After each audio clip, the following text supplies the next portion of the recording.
Olá pessoal, vamos para mais uma aula de Sociologia, agora com foco no Enem. Então vamos começar.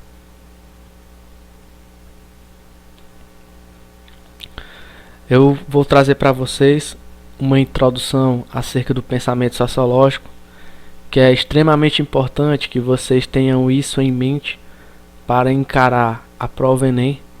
É extremamente importante que vocês entendam o contexto social do surgimento da sociologia e os seus principais autores.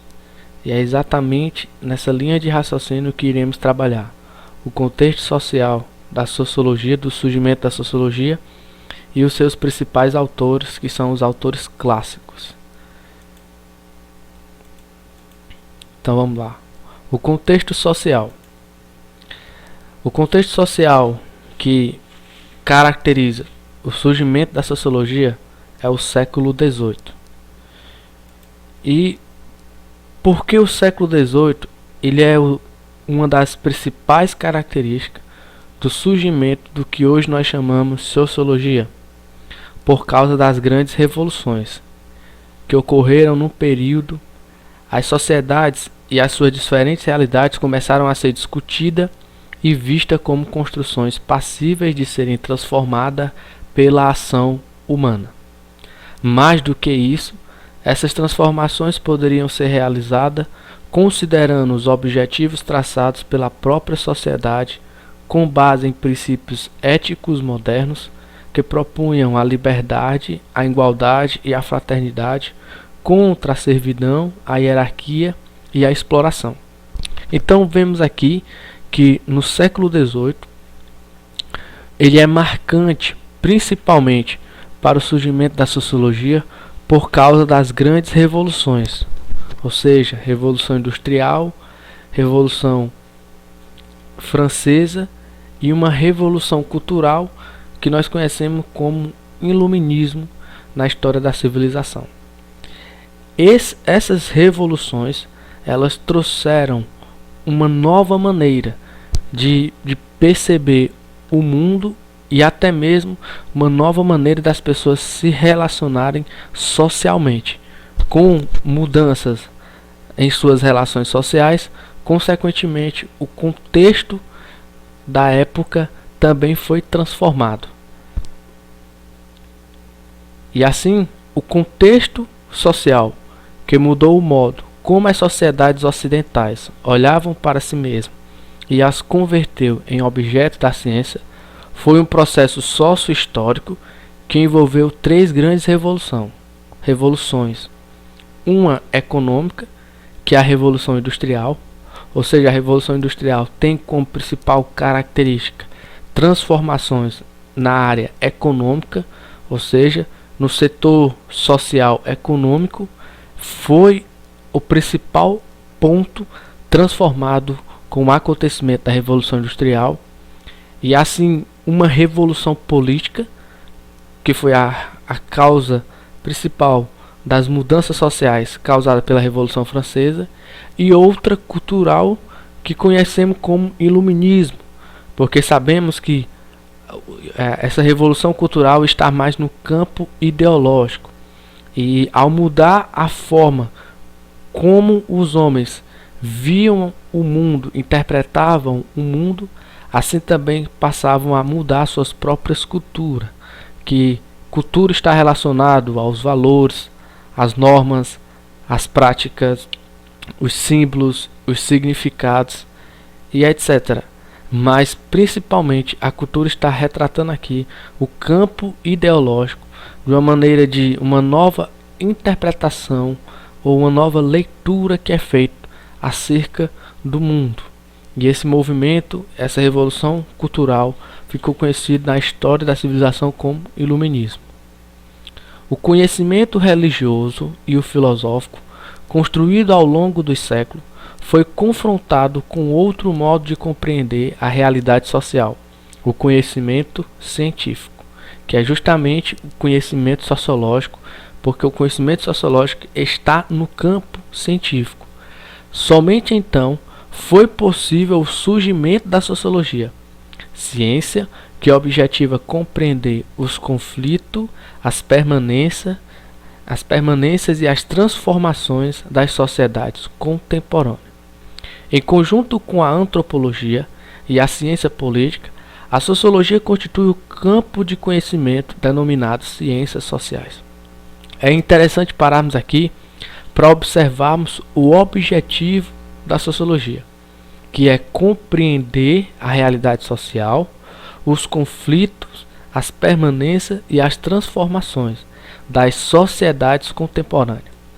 É interessante frisarmos aqui que quando se fala que o objetivo da sociologia é compreender os conflitos, permanências e transformações das sociedades contemporâneas, é porque principalmente com essa mudança na história da civilização para o surgimento de uma sociedade moderna, ou seja, a história da civilização é dividida por período neolítico, paleolítico e assim até surgir a sociedade moderna. Quando então essa transição da sociedade feudal para a sociedade moderna acontece, é justamente nesse período que começa a surgir o que nós chamamos de ciências sociais.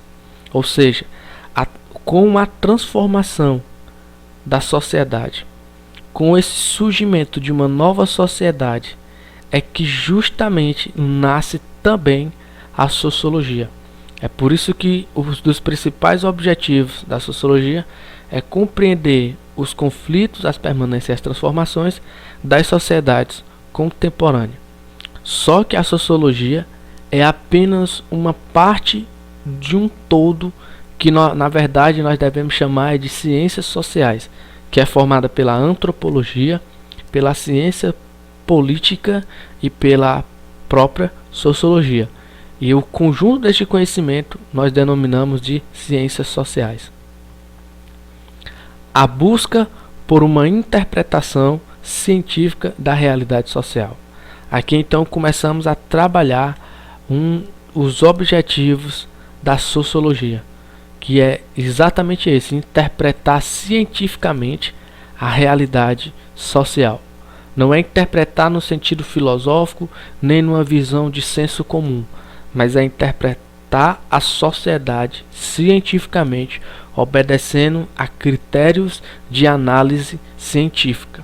Esse é o principal ponto que devemos também entender quando começa então a surgir uma nova ciência com o objetivo de compreender a realidade social, sem esquecer que um dos principais pontos que precisamos entender também é o contexto social do surgimento dessa ciência.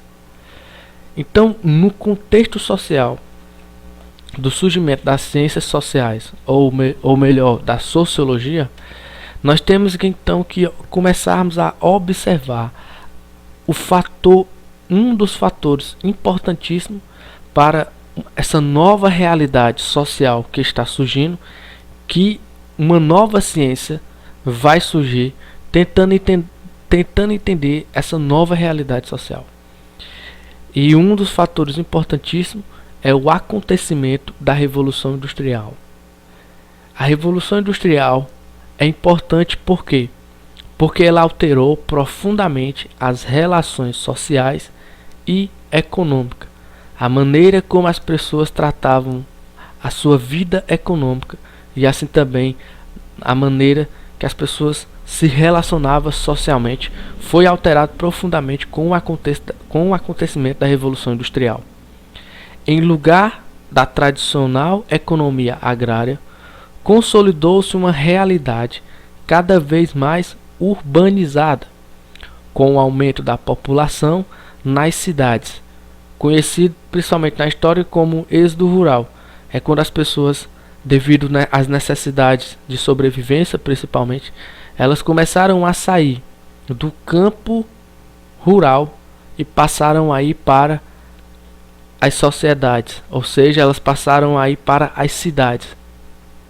As sociedades rural, elas passaram a ser mais vista agora uma nova sociedade, que era uma sociedade urbana.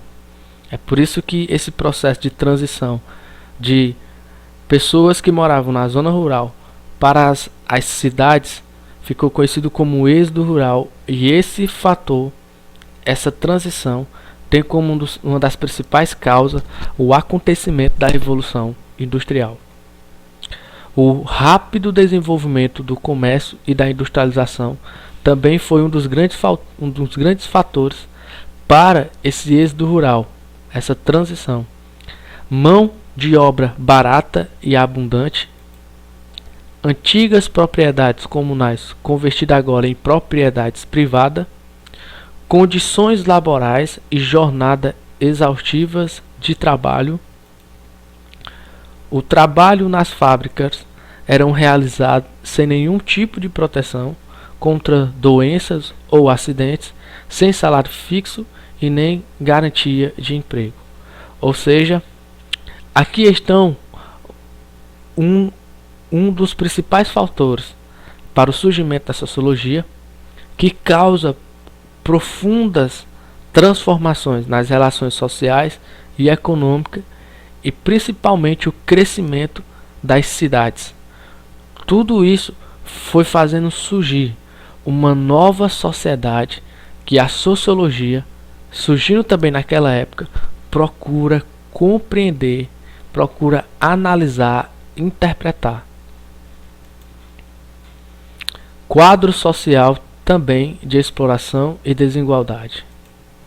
Aqui está algumas fotografias da época das fábricas que começaram a surgir com a Revolução Industrial, que marca, né, o acontecimento da Revolução Industrial. Aqui outra imagem para a gente poder ter um pouco na nossa mente a noção da importância da Revolução Industrial para as transformações econômicas e também nas transformações nas relações sociais. Continuando, outra grande revolução importantíssima, que foi fator determinante também para o surgimento da sociologia, para a transformação da sociedade, é a Revolução Francesa. E a característica principal da Revolução Francesa é a transformação na área política. A Revolução Industrial tem como principal característica transformações na área econômica. Já a Revolução Francesa tem como principal característica transformações na área política.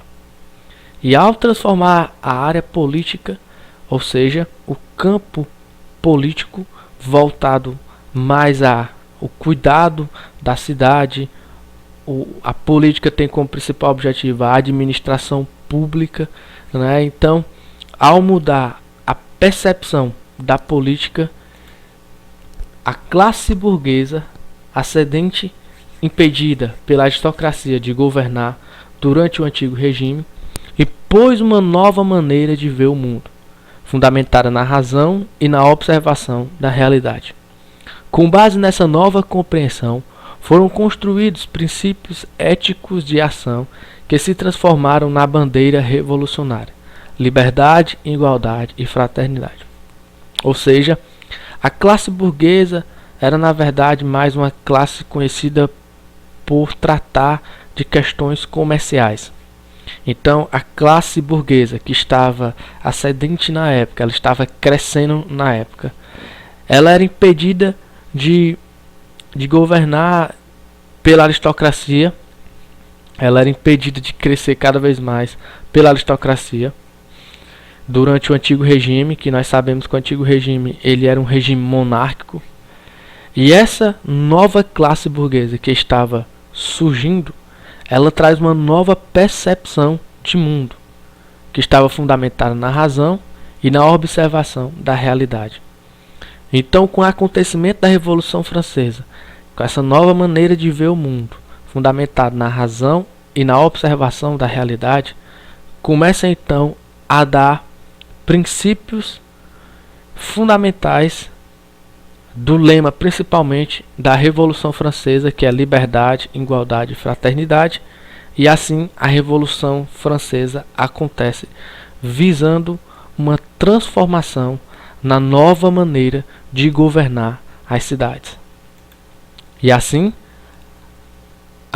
O fim da servidão estabeleceu uma liberdade apenas formal, que desapareceu diante da necessidade de sobrevivência dos trabalhadores, aos quais eram pagos um pequeno salário em troca de jornadas laborais de até 16 horas diárias. A exploração dos senhores sobre os servos, que deveriam ser eliminada pela fraternidade, ressurgiu então na forma de lucro, que enriquecia poucos à custa do trabalho de muitos. Ou seja, mesmo com o acontecimento da Revolução Francesa, que tinha como princípios éticos a busca pela liberdade, a igualdade e a fraternidade, não deu fim à servidão, a não ser em questões formais. Porque na verdade começou a surgir uma nova servidão, que foi a exploração do trabalho. Trabalhos que chegavam a 16 horas diárias. A gente sabe também que ainda hoje existem algumas nações que chegam diariamente as pessoas a trabalharem 12 horas. E na época da Revolução Francesa, as pessoas chegavam a trabalhar de 16 e outros até quase 18 horas por dia. E é por isso que essa questão de exploração do trabalho foi uma das principais causas de observação do surgimento da sociologia, principalmente para alguns dos autores clássicos, porque por mais que os princípios éticos da Revolução Francesa, liberdade, igualdade, fraternidade, tivessem dado iniciativa para que a revolução acontecesse, mesmo assim pós-revolução existia ainda uma escravidão agora relacionada às questões do trabalho, da exploração do trabalho, até mesmo do trabalho infantil. E houve então uma nova necessidade de tentar compreender o que está acontecendo nessas relações econômicas e políticas acontecidas por essas revoluções, Revolução Industrial, Revolução Francesa, e aqui também entra o que nós chamamos da Revolução Iluminista, né, ou até mesmo Revolução Cultural, que é a mudança de pensamento, que é justamente um dos acontecimentos que dão prioridade à ciência, de interpretar o mundo agora de maneira científica. E uma dessas ciências, né, que vai trabalhar na interpretação do mundo é as ciências sociais, ou melhor para nós, é a sociologia. E aqui está uma das fotografias que representa o acontecimento da Revolução Francesa, e eu mostrei aqui a guilhotina porque é justamente esse instrumento que chega a matar 40 mil pessoas em um só ano, diz alguns historiadores. Então vocês percebem a grande violência e massacre que foi a Revolução Francesa. E continuando, a busca ainda da interpretação científica da realidade social e trabalhando o contexto social do surgimento da sociologia, na busca de compreender essa nova sociedade que está surgindo, nós precisamos também trabalhar agora o que diz respeito ao próprio objeto científico da sociologia. No momento em que os problemas da sociedade passaram a ser percebidos como passíveis de solução, ela se tornou objeto de estudo científico, ou seja, a sociedade se tornou objeto de estudo científico.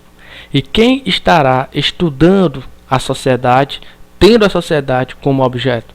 Justamente a sociologia. E ela foi vista como um instrumento na busca da compreensão e interpretação da realidade social, porque começaram a perceber que os problemas sociais eram passíveis de solução, ou seja, eram possíveis soluções. Então as ciências sociais, a sociologia, passou a ter uma visão da sociedade de uma maneira que a sociedade fosse o objeto de estudo científico dessa ciência. Augusto Comte foi o primeiro a definir a sociologia como ciência que busca a compreensão dos fundamentos das relações sociais. Naquele contexto, contexto de revolta, contexto de revolução, de transformação, de surgimento de nova sociedade, ela foi pensada como técnica para encontrar soluções para os problemas da sociedade industrial europeia, principalmente o da desigualdade causada justamente pelo avanço do comércio, principalmente das fábricas e assim a exploração do trabalho, que tantos riscos causavam à ordem social capitalista e burguesa. Ao longo dos últimos 2 séculos, as análises da sociologia possibilitaram não somente a compreensão das questões relativas ao processo de industrialização, mas também de todas as estruturas da sociedade contemporânea, contribuindo para que os indivíduos e as coletividades possam entender como parte de estruturas sociais, como parte de estruturas sociais nas quais são plenamente capazes de interferir. Aqui então está a imagem de Auguste Comte, ou Auguste Comte, que é um dos fundadores da sociologia, e é ele que cria as raízes dessa nova ciência que está surgindo, que na verdade ele não chama de sociologia, mas ele chama de física social. É também o autor do lema que está escrito na bandeira brasileira, Ordem e Progresso, que tem principalmente uma visão positivista, que é justamente a linha de pesquisa que ele cria, o positivismo, porque Auguste Comte ele vai dividir a sociedade em estágios: o estágio teológico, estágio metafísico e o estágio positivo. E quando então ele cria as ciências sociais, ou melhor dizendo, a física social, na busca de tentar entender essas transformações que estão ocorrendo na sociedade, causadas pela Revolução Industrial, pela Revolução Francesa e o Iluminismo, ele então divide a sociedade em estágios de evolução, ou seja, uma visão evolucionista da história. E ele diz então que o fim da sociedade é alcançar o estágio positivo, que dá prioridade à ciência, que tem como prioridade fundamental na compreensão, na estruturação, até mesmo na organização da sociedade, princípios científicos. É esse estágio então que a sociedade alcançaria, onde a ciência passaria a ser a cosmovisão da sociedade. Aí, depois de todos esses acontecimentos, Revolução Industrial, Revolução Francesa, Iluminismo, o surgimento dessa nova sociedade moderna, que tem agora como princípios de cosmovisão, principalmente a ciência visando a observação da realidade social, começa então a surgir autores que são conhecidos agora como pais fundadores da sociologia, que são 3. E nós vamos então ver, não em profundidade, porque o nosso maior objetivo aqui é vocês compreenderem o contexto social do surgimento da sociologia. E então nós vamos ver esses métodos de análise sociológica da realidade social apenas no sentido geral, priorizando na verdade o conhecimento da linha de pesquisa de cada um desses autores, que é extremamente necessário, principalmente para nós que iremos encarar a prova Enem. Então, a análise sociológica consolida progressivamente um conjunto de procedimentos ou métodos científicos que auxilia na compreensão da realidade social. Nas ciências sociais, esses métodos são os caminhos que levam à explicação dos fenômenos sociais e à construção do conhecimento. Esses métodos, eles têm 3 vertentes metodológicas: o funcionalismo, a sociologia compreensiva e o materialismo histórico dialético. Então, depois de entendermos o contexto social do surgimento da sociologia, que é a Revolução Industrial, com características econômicas, ou seja, características de transformações sociais na área econômica, com a Revolução Francesa, com características de transformações sociais na área política, e também com a Revolução Cultural, o que nós chamamos na história de Iluminismo, com características de transformações no campo ideológico. Tudo isso são fatores determinantes para uma nova sociedade que está surgindo, e essa nova sociedade que está surgindo, principalmente mais ligada à produção comercial, à produção capitalista, surge então a sociologia, visando entender essas transformações e essa nova realidade que está surgindo, que é justamente o avanço do processo capitalista sobre o mundo. Então, diante dessa necessidade, surge o primeiro autor que nós vimos, que é Augusto Comte, que divide a história da civilização em 3 estágios, que cria uma vertente metodológica que nós podemos chamar vertentes metodológicas relacionado ao positivismo, que tem como autor Augusto Comte, e baseando-se então em toda essa análise em toda essa análise histórica, começa então autores tentar colocar de uma maneira mais concreta qual é o objeto da sociologia, qual é o objetivo da sociologia. E essas vertentes metodológicas chamam-se o funcionalismo, a sociologia compreensiva e o materialismo histórico dialético, que são justamente linha de pesquisa criada pelos pais fundadores da sociologia, ou nós podemos até chamar de sociologia clássica. Então, qual é essa primeira vertente sociológica? O funcionalismo ou método comparativo. Quem é o autor dessa linha de pesquisa, dessa linha de pesquisa ou método sociológico de compreensão da realidade social? É Émile Durkheim. E para Émile Durkheim, um funcionalismo ou método comparativo constitui uma adaptação do método experimental das ciências naturais à análise da realidade social. Ou seja, o funcionalismo, Durkheim percebe a necessidade da sociologia obedecer aos mesmos critérios obedecidos pelas ciências naturais, ou seja, evidência, fato científico, hipóteses, teoria e lei.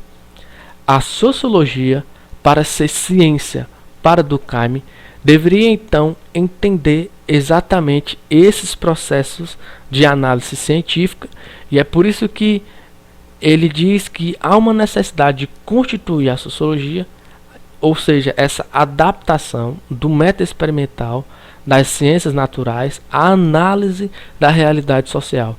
Que quem iria fazer exatamente essa adaptação dos métodos experimentais das ciências naturais à análise da realidade social é justamente a sociologia, que ele chama que ela deveria então entender esse processo que ficou conhecido como o funcionalismo.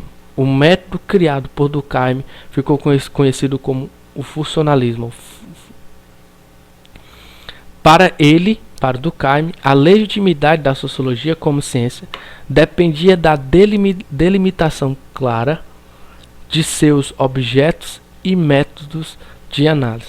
É justamente o que Durkheim queria descrever com o que diz respeito ao funcionalismo. A sociologia, ela tinha que delimitar, de mostrar de maneira clara os seus objetos e métodos de análise, que era justamente tendo uma adaptação das ciências naturais à compreensão, análise e investigação da realidade social, obedecendo aos critérios das ciências naturais, que é evidência, fato científico, hipóteses, teorias e lei. O funcionalismo defende que tudo aquilo que existe na sociedade possui uma função. Por isso que é chamado de funcionalismo, porque Durkheim entendia que cada setor da sociedade, cada instituição, na sociedade possui uma função. E era necessário então que essas funções fossem analisadas para compreender a realidade social. Para essa corrente de pensamento, nada é irracional ou sem significado. Tudo tem uma função na sociedade. Na análise funcionalista, há interdependência de todos os elementos de um sistema social. Por isso, a análise sociológica deve considerar os fenômenos particulares do ponto de vista de sua interação ao conjunto da vida social. Ou seja, como Durkheim entendia que cada parte da sociedade tem uma função importantíssima para o todo da realidade social, essa função era feita pelas instituições sociais. Ou seja, a escola, por exemplo, a escola é uma instituição de ensino e compete à escola a função de repassar saberes necessários ao indivíduo para o seu convívio social. Então, Durkheim entendia que cada parte da sociedade, como a instituição familiar, a instituição moral, todas essas instituições, elas tinham funções extremamente importantes para serem repassadas ao indivíduo, para que o indivíduo então pudesse entender também as suas relações sociais e sua importância na convivência da realidade social, na realidade social. E assim, para Durkheim, a sociedade era vista como um sistema. E o que seria esse sistema? É porque Durkheim ele faz a comparação da sociedade com o corpo humano. E assim como no corpo humano, cada órgão tem sua função, ou seja, o meu pulmão tem determinada função, o meu coração tem determinada função, o meu cérebro tem determinada função. E todos os demais órgãos do corpo, parte do corpo, também tem sua função determinada. E essa função, ela deve ser feita para que todo o sistema esteja em funcionamento. Assim também Durkheim via a sociedade como um sistema, ou seja, como um corpo humano. E cada parte da sociedade tinha ou tem determinada função para que o sistema social possa funcionar. Era assim que Durkheim então entendia a sociedade, e é assim então que ele via a importância da sociologia para compreender essas funções. Por isso que é chamado a linha de pesquisa de Durkheim funcionalismo. E um dos seus principais livros que mostram o seu pensamento acerca da criação do funcionalismo é o livro chamado As Regras do Método Sociológico. Outro autor importante e outra linha de pesquisa também importante para a sociologia é o método compreensivo. E o autor do método compreensivo é Max Weber. E Max Weber diz que as ciências sociais procuram compreender os fenômenos da sociedade. Tal compreensão só é possível com a análise dos significados, ou seja, dos sentidos que as pessoas dão à vida e às suas ações em diferentes culturas. Max Weber vê então a necessidade da criação da sociologia com o uso do método que ficou conhecido como um método compreensivo, para que a realidade social fosse compreendida. Ele chama isso de método compreensivo porque há uma necessidade de entender nas relações sociais os significados que os indivíduos dão às suas ações. Por isso que, para compreender os fenômenos da sociedade, era necessário compreender também e analisar os significados que os indivíduos dão às suas ações. Por isso que ele diz, os sentidos que as pessoas dão à vida e às suas ações em diferentes culturas. Era isso que precisava ser investigado pela sociologia, que é justamente um método que ele chama de método compreensivo. E alguns também chamam de sociologia compreensiva. O método compreensivo de Max Weber defende que a ação humana tem intenção e sentidos próprios, e cabe à sociologia interpretar essas maneiras de agir, tornando-a compreensível. Ou seja, para Max Weber, cada relação social vista na sociedade, as ações humanas, elas têm intenções e sentidos próprios. Ou seja, o indivíduo, ao estar em uma relação social, ele estabelece um sentido às suas ações. E era necessário, então, tornar esse sentido, esses agir dos indivíduos de maneira compreensível, para que possamos ter uma compreensão clara e científica da realidade social. Para o método compreensível, o indivíduo e suas motivações são o ponto de partida para que o sociólogo possa conhecer a realidade social que se propõe a investigar. Por isso, o método weberiano ficou conhecido como individualismo metodológico. Outra maneira que é chamado a sociologia compreensiva de Weber, que é esse método que ficou conhecido como individualismo metodológico. Por quê? Porque Weber vê como necessário compreender as ações no sentido de que quais são os sentidos que os indivíduos atribuem às suas relações sociais.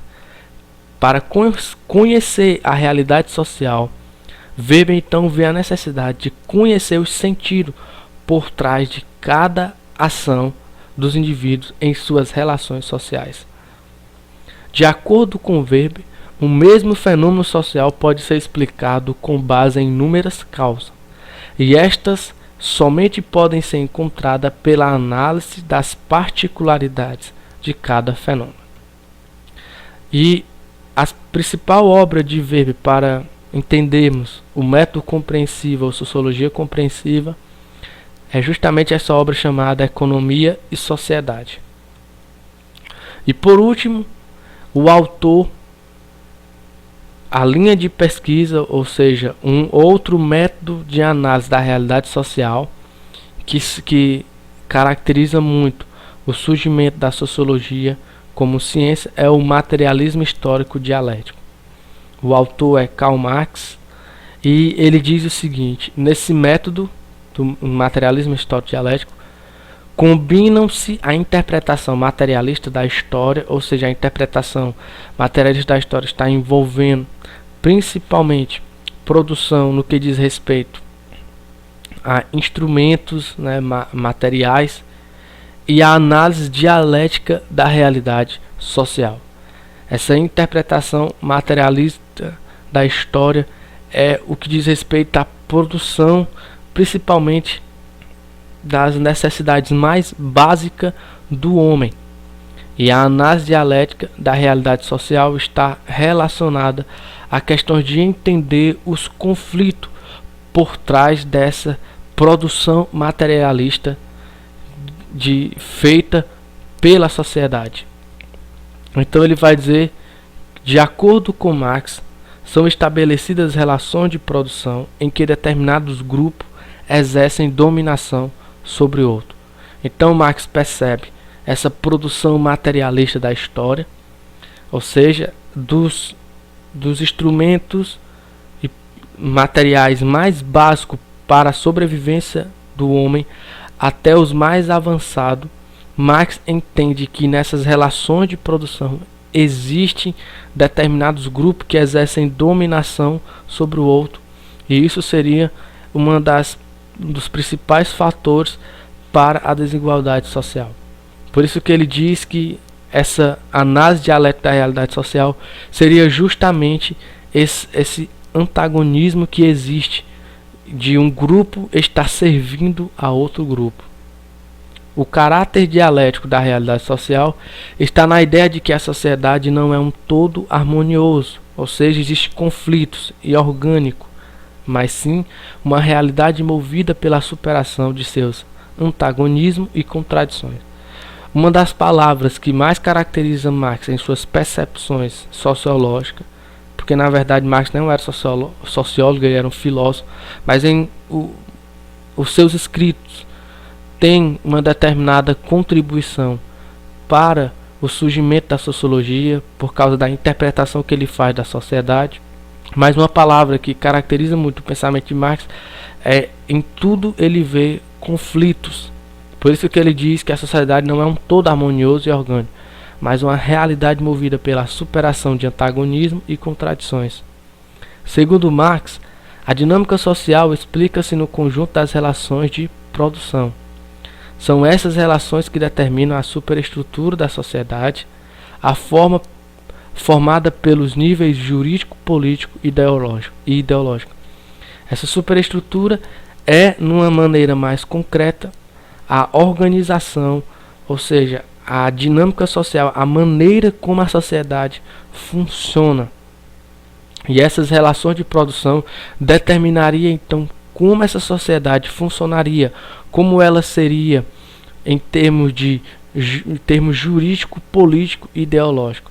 E o fator determinante para essa maneira de organização social seria justamente as relações de produção, que Marx vai dizer. Aí o outro nível da sociedade, o ideológico, é formado por um sistema de convicções, ou seja, no sentido de que esse outro nível da sociedade, o ideológico, é formado por esse sistema de convicções que era justamente o que prevalecia na mente das pessoas, na maneira de compreender essa dinâmica social que tinha como fundamento as relações sociais. E Marx chega a dizer que essa maneira de ver o mundo poderia sim ser formada pelas classes dominantes que tinham poder sobre as relações de produção na sociedade. Esse nível também seria o reflexo da lógica de dominação do capital, como eu falei para vocês, pois as ideias da classe dominante tornam-se a maneira de pensar predominante. E a principal obra que Marx escreve para explicar o seu pensamento é a obra chamada O Capital. Então, esses três autores são autores clássicos e extremamente importantes que vocês precisam ter em mente para levarem esse conhecimento para a prova Enem. Entendendo também que foi de extrema importância os acontecimentos chamados Revolução Industrial, com característica econômica, Revolução Francesa, tendo como principal característica as transformações políticas, a Revolução Cultural, que nós conhecemos como Iluminismo na história, tendo como principal transformações no campo ideológico, que onde começou então a priorizar o uso da ciência para a criação de uma nova maneira de ler o mundo, a cosmovisão, uma maneira de interpretar o mundo, os acontecimentos, os fenômenos, onde então a ciência passa a ter um valor maior nessa busca de compreender o mundo. E assim como existem diversas ciências com os seus determinados objetos científicos, surge então com essa nova sociedade que está surgindo, essa nova sociedade moderna que está surgindo, devido a esses acontecimentos, devido a essas revoluções, e essa nova sociedade que surge, principalmente conhecida como um avanço do capitalismo, surge juntamente com essa nova sociedade, com essa nova maneira de tratar a economia, a política e de interpretar o mundo, o que nós chamamos de ciências sociais ou sociologia, cujo dos seus principais autores, ou seja, os seus primeiros autores, foi Augusto Comte, que então divide a sociedade, a história da sociedade, em três estágios: estágio teológico, metafísico e positivo. E esse estágio positivista é justamente onde ele prioriza para a interpretação da realidade social a ciência, que ele vai chamar de física social, que posteriormente vai ser chamada por Durkheim de sociologia, onde Durkheim cria então um método funcionalista ou funcionalismo para compreender a sociedade, dizendo então que cada parte da sociedade tem sua função, onde ele compara a sociedade com o corpo humano, ou seja, ele chama de sistema social. Depois surge então Max Weber, o pensamento de Max Weber, como vimos aqui, onde ele vai dizer que deve ser priorizado na verdade, para a interpretação da realidade social é o sentido que os indivíduos atribuem às suas ações sociais. E assim, por fim, vimos o que pensa Karl Marx acerca de como deve ser interpretada essa realidade social que estava surgindo na época, causada pela Revolução Industrial e Francesa, que Marx vai dizer, na verdade, que é o sistema de produção, as relações de produção, um dos nossos fatores principais na busca de compreender essa nova dinâmica social, essa nova organização social. E então ele vai fazer uma crítica profunda a esse sistema capitalista que surge na época pós-revolução industrial. E assim ele vai dizer, ele vai criar uma linha de pesquisa conhecida como materialismo histórico dialético. Então são esses fatores que contribuem para o surgimento da sociologia, e são esses autores com esses métodos que também contribuem para o surgimento de uma maneira agora concreta do que nós conhecemos por sociologia. Então, eu quero deixar, para encerrarmos a nossa aula, essa frase que diz o seguinte: quando a circunstância é boa, devemos desfrutá-la. Quando não é favorável, devemos transformá-la. E quando não pode ser transformada, devemos transformar a nós mesmos. Viktor Frankl. Desde já então eu agradeço muito, obrigado por assistir essa aula, forte abraço e até a próxima.